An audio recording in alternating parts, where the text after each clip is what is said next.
¿qué tal? Aquí su amigo Antonio López García dándoles la bienvenida a su canal de Mente Independiente, un espacio dedicado a promover libros, escritores y editoriales del ámbito independiente aquí en México. Y todos conocemos mitos y leyendas que dan riqueza al folclore y a la cultura de todos los pueblos alrededor del mundo. Pero ¿qué pasa cuando esos mitos y leyendas enriquecen un folclore oscuro y terrorífico que va más allá de la comprensión de las personas que residen en esos lugares? Pues justo por ahí va la reseña que se va a hacer el día de hoy, y es del libro Megaloceros del autor Gerardo Lima.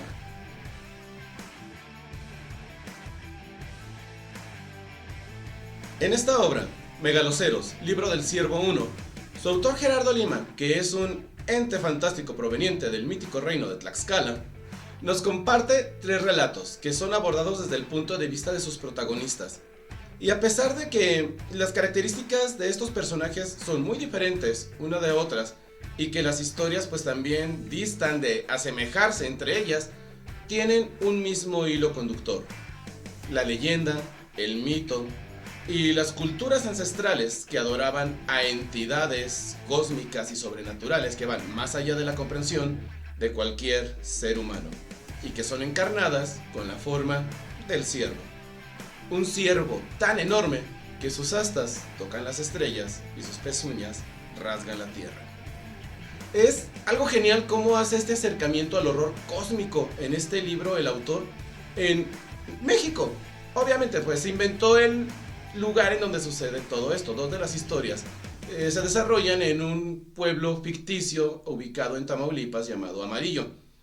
Pero toda esa resonancia del horror cósmico que hay en esta obra lo hace una genialidad. Está muy bueno este libro. De hecho, de las mejores lecturas que he hecho en este año.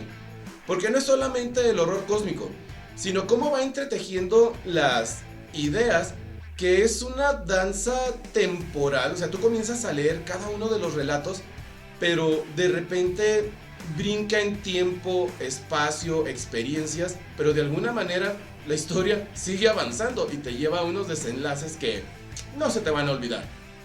Algo también que debo de añadir aquí es el lenguaje que utiliza el autor. No sabría si clasificarlo como gótico o barroco. Bueno, creo que por el tipo de palabras y la manera en que lleva la narrativa sería más barroco, pero está buenísimo eso. Bueno, a mí se me hizo muy buena esa parte, porque se sale de la clásica estructura para redactar historias. Y también algo más que debo de señalar aquí antes de pasar al análisis de cada uno de los textos, que si bien aborda temas o digamos, se me fue la palabra que estaba buscando. Bueno, sí, aborda elementos que son muy comunes en el horror cósmico. De alguna manera se las ingenia para que esto también calce en el wire fiction. Así que, lectura súper recomendada. Horror psicológico en su estado puro. Y para comenzar a hablar de los relatos, pues iniciamos con el primero, titulado Ciervo Rojo, Cervus Elaphus. Y en él vamos a conocer a un hombre de mediana edad que se describe a sí mismo como un ranchero chapado a la antigua. Siempre viste pantalón vaquero, camisa cuadros, tejana blanca o negra, y que tiene o posee una colección de botas envidiable. Y sucede algo en el lago de Amarillo, el lugar donde él vive. Y es que los peces comienzan a mostrar una coloración algo extraña, y cuando el sol les da directamente lanzan destellos que no es común en las escamas de los peces. Y esto a él le trae recuerdos, porque no es primera vez que sucede. Él ya sabe lo que está por venir. Lo sabe porque no solamente él ya lo vivió, sino que conoce los relatos, las leyendas y los mitos detrás de las ceremonias que llevaban a cabo los fundadores del pueblo, las primeras personas que llegaron y se situaron ahí y que trajeron con ellos todas sus creencias y ritos de Italia, de la zona de Umbría. Y bueno, conforme va avanzando la historia y más se acerca ese evento, digamos, cataclísmico que él sabe que está por venir, pues la mente de este sujeto comienza a ir de adelante hacia atrás, comienza a enloquecer, poco a poco hasta que pues la tragedia sucede. No les voy a decir qué pasa, pero créanme, el título de Ciervo Rojo cobra sentido cuando terminan de leer este texto.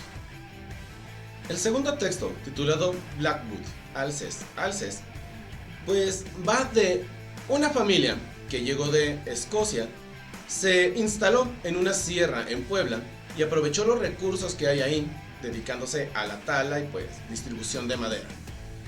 Pero hay algo detrás del triunfo de esta familia, y el último de los Blackwood lo descubren a través de su amante. Ella es originaria pues del pueblo, ella está agradecida con la familia, saben que es un mal necesario para ellos, dependen unos de otros, pero cuando una tragedia está por venir, ella no puede quedarse callada, habla con él y le revela la verdad detrás de la familia. Y a partir de entonces, el último de los Blackwood no puede evitar reconocer en las pinturas de su familia y en él mismo características faciales que los asemejan a cérvidos.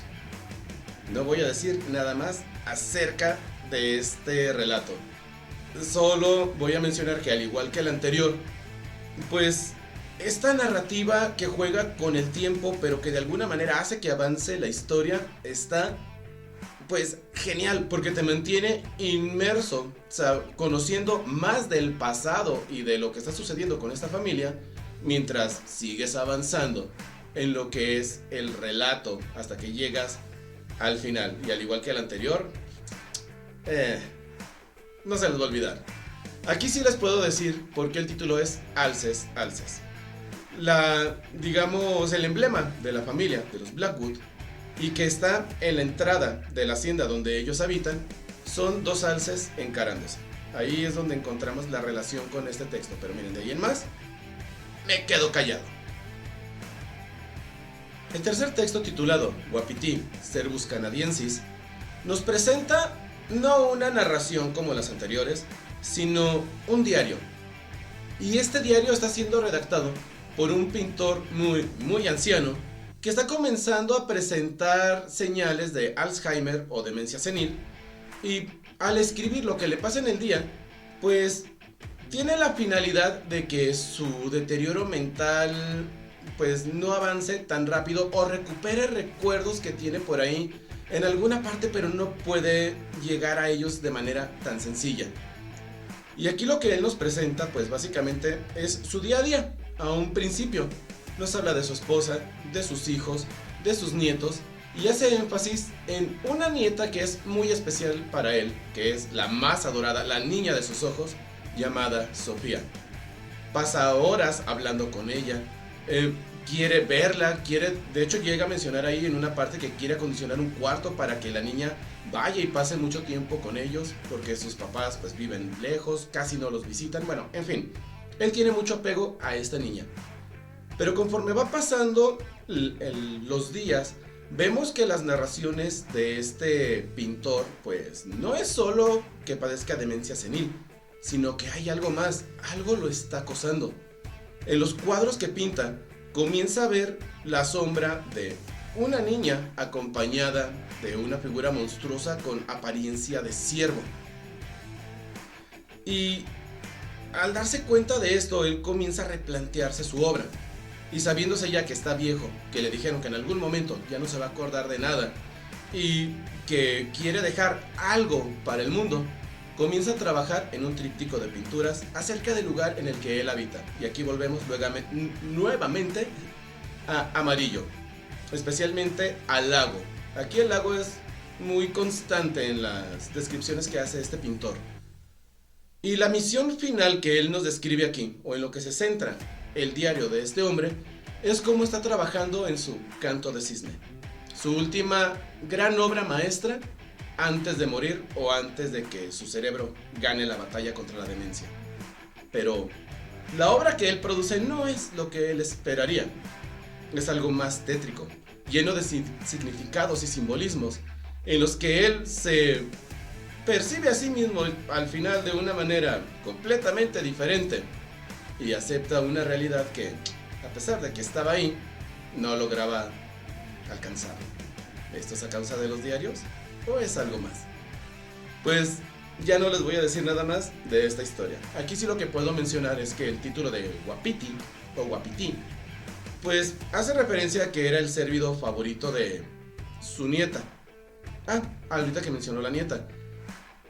Algo que menciona aquí constantemente el escritor, bueno, el pintor que está escribiendo, es que esa figura que él percibe, no sabe si es una niña, si es una mujer, si es una mujer niña o una niña mujer, se contradice ahí mucho o no sabe cómo clasificarla, pero renquea. Y el cérvido del que va acompañada, pues digamos que sería como el padre de los guapitíes.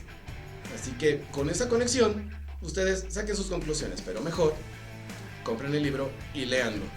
Este texto es el más largo, son casi 2/3 partes del libro en total, pero también es el más inmersivo.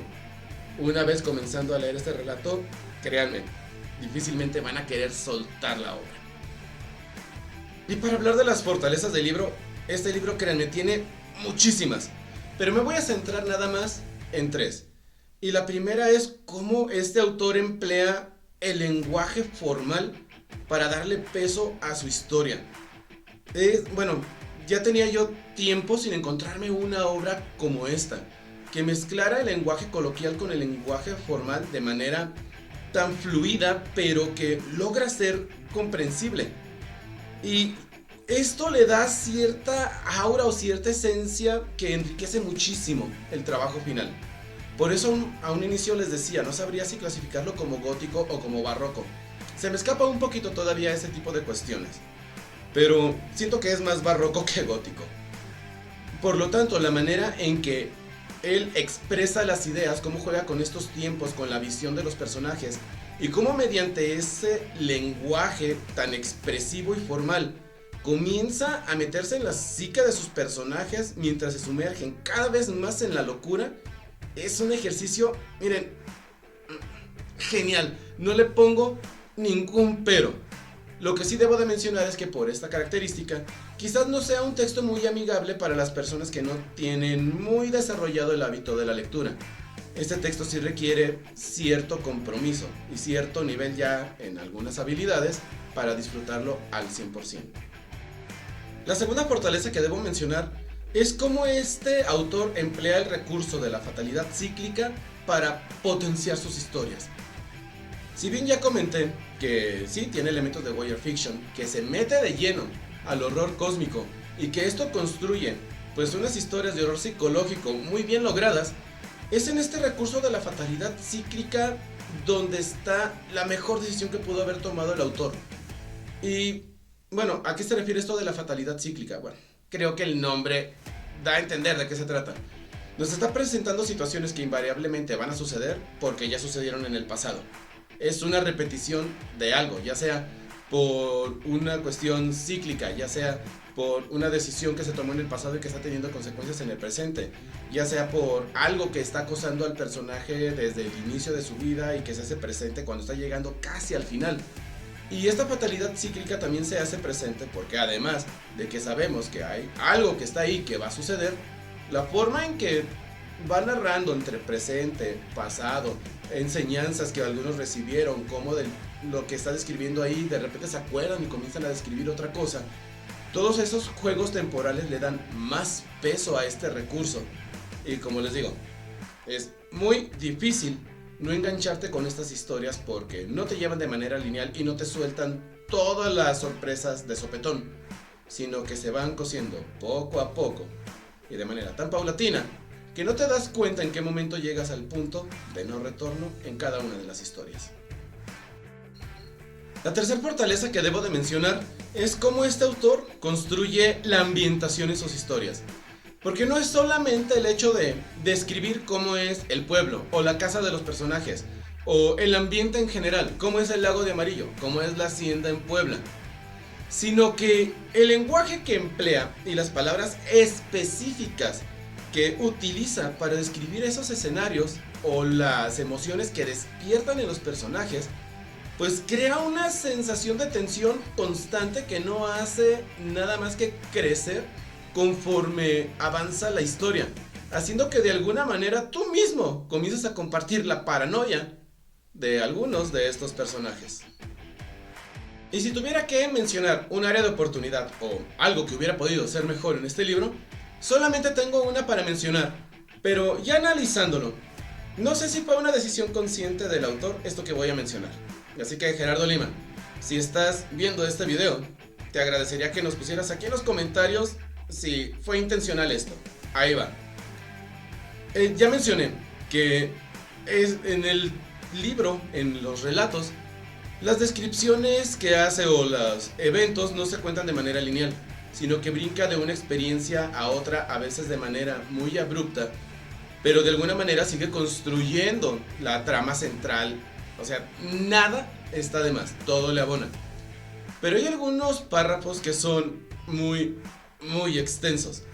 Y por el lenguaje tan formal que utiliza, por las expresiones casi poéticas que llega a manejar ahí, hace que los párrafos se sientan muy densos, cansados y algunos te pueden llegar a desorientar. Pero, como les digo, no sé si esto haya sido una decisión consciente del autor, porque hasta cierto punto te ayudan a comprender cómo se está distorsionando la psique de sus personajes, que no son capaces de concentrarse en una sola cosa durante mucho tiempo, y por eso en un solo párrafo mete tanta información que llega a ser hasta cierto punto contradictoria con lo que había empezado a plantear. Pero bueno, una mente desquiciada, así funciona. Por eso les digo, no sé si fue una decisión creativa del autor o si fue un accidente feliz, como diría nuestro amigo Bob Ross. Así que si leen este libro y cuando lleguen a estas partes, también comparten aquí en los comentarios si les dio esta misma sensación de que tal vez fue demasiado. Y también si tal vez fue una decisión consciente de Gerardo Lima. Y para finalizar, ¿a quién le recomendaría leer este libro? Pues miren, no es un libro para todo mundo. Ya mencioné, tiene un lenguaje muy formal, es bastante densa la escritura, contiene muchas figuras retóricas, por lo que hace que las descripciones sean muy poéticas o muy elevadas, quizás para un público muy casual. Bueno, no es un libro ideal para quienes apenas van empezando a leer. Se necesita ya cierto desarrollo en las habilidades que el hábito de la lectura nos genera. Entonces, si apenas vas iniciando, puedes comprarlo, pero déjalo pendiente para después. Tú te vas a dar cuenta cuando vas a estar listo. De ahí en más, cualquier persona. Yo diría que de 15 años en adelante, si les gusta el horror cósmico, si les gusta el horror psicológico, si les gusta el wire fiction, si les gustan las historias, es más, diría que de realismo mágico, si les gusta lo sobrenatural, si les gusta lo místico, si les gusta... Bueno, este libro tiene muchas vertientes. Podría darle unos minutos de lectura muy satisfactorios a muchísimas personas. Es altamente recomendable. Créanme que si lo compran, no se van a arrepentir. Nada más que, como les dije, hay que tenerle paciencia si es que no tienen bien desarrollado todavía el hábito de la lectura. Y si sienten el impulso de dejarlo a medias, no lo hagan. Háganle la lucha y termínenlo. Y para finalizar, pues aquí en los comentarios, en la descripción del video, les voy a dejar unos vínculos a las redes sociales de Gerardo Lima para que se pongan en contacto con él y le pregunten cómo pueden conseguir una copia de Megaloceros, libro del Ciervo 1. Y yo no me voy sin antes recordarles que en México hay talento, solo falta apoyarlo. Nos vemos.